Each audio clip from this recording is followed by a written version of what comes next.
positivo, ele poderia estar morto. Vamos lá, galerinha. Bom dia, bom dia. Bom dia. Vou começar para agilizar a nossa correçãozinha. Já lá na página 15, continuando o exercício 2 que começou na página anterior. Lembrando que a função do exercício 2 da página 14 era f de x igual 2x ao quadrado mais x mais 1. Como nós já respondemos a letra A, que perguntava sobre a concavidade, que é voltada para cima, já que o A é positivo, e também já fizemos o item B na página 14, que o delta, que é o famoso discriminante, né, o b ao quadrado menos 4ac, deu menos 7. E aí eu dei uma dica apenas no final da última aula para a letra C, que diz o seguinte: calculando os zeros da função, o que você observa em relação aos valores de x' e x duas linhas? Legal. Então, peraí.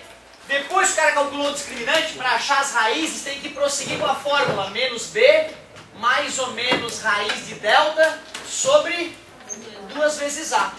Olha, eu vou te dizer que nesse ponto o material da Positivo dá um banho. Porque, via de regra, nos outros cursos, na tua idade, a gente nem falou ainda em raiz imaginária, em raiz quadrada de número negativo, a gente nem falou disso ainda.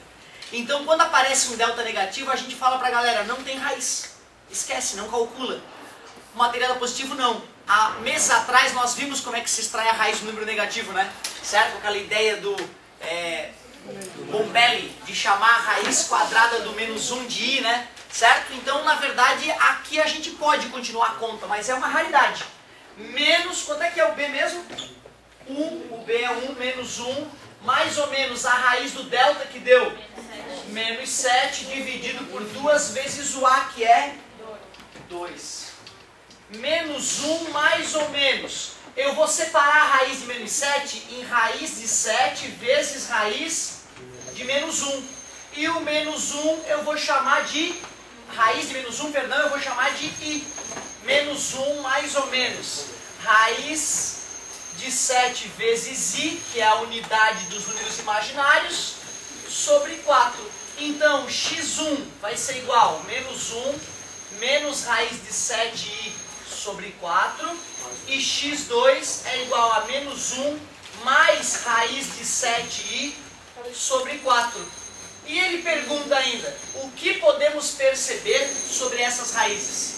Elas são números não só imaginários, são números complexos. Tem uma parte real e uma parte imaginária. Então são números complexos, é isso que a gente pode perceber das raízes.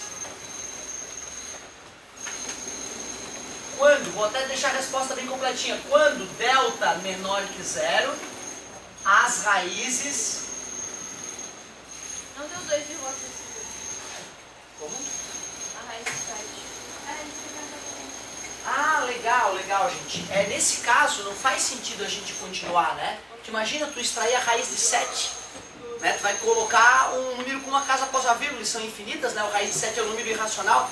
É uma ótima, é nobre a tentativa, né? Pô, vou tentar calcular o valor, mas assim é a melhor maneira de responder. Esses são os valores, gente, por incrível que pareça. Essas são as respostas e estão na melhor forma possível. Continuar só vai piorar as coisas. Por isso que a gente para por aí. Quando delta é menor que 0, as raízes têm parte imaginária.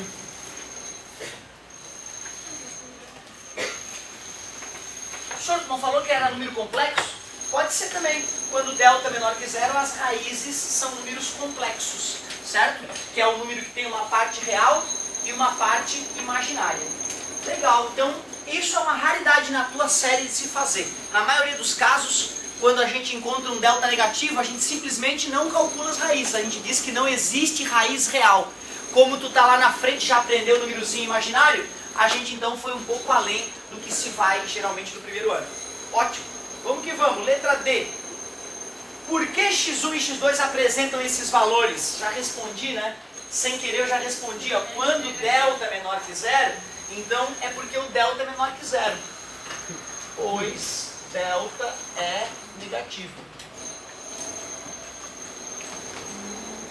Letra E. Com relação ao resultado x1 e x2, como se apresenta a parábola em relação ao eixo x?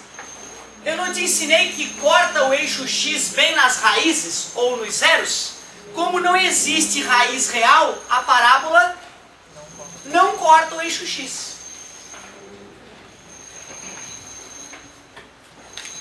A parábola não corta o eixo x. Simples assim. Tem mais pergunta. F. Quais as coordenadas do vértice dessa função? Putz, me deu amnésia. Como é que é mesmo o x do vértice? O cara faz tarefa, decora naturalmente, sem precisar grandes esforços. Menos b é o menos 1. 2 vezes a é 2. X do vértice é igual. Menos 1 dividido para 4, ou menos 0,25. Acho mais bonito deixar menos 1/4 do que menos 0,25, mas é pessoal. Como é que eu acho o y do vértice? Concordo, nesse caso ia ficar bem mais prático fazer o menos delta sobre 4a. Porém, se tu não decorou o menos delta sobre 4a, outra possibilidade é pegar a função e no lugar do x dela colocar menos 1/4, certo? Vou fazer desse jeito para ficar mais emocionante. F de x é igual 2x ao quadrado mais x mais 1. E no lugar do x eu vou colocar menos 1/4. Ou tu prefere menos 0,25? 0,25. É, eu vou fazer menos 1/4 porque a gente tem que aprender a fazer dos dois jeitos. E para te provocar também. Mais menos 1/4 mais 1. Mas é real, cara. Se tu é bom em número com vírgula, então faz com fração para ficar bom em fração também. E tu vê, né, cara, impressionante como a gente amarela quando vê uma coisa diferente, a gente trava, acha que é mais difícil, mas é mentira! Menos 1 vezes menos 1, 1. 4 vezes 4, oh, que dificuldade existe em levar uma fração ao quadrado? Nenhuma. Mais com menos, menos 1/4 mais 1. Multiplicando, 2 vezes 1, 2.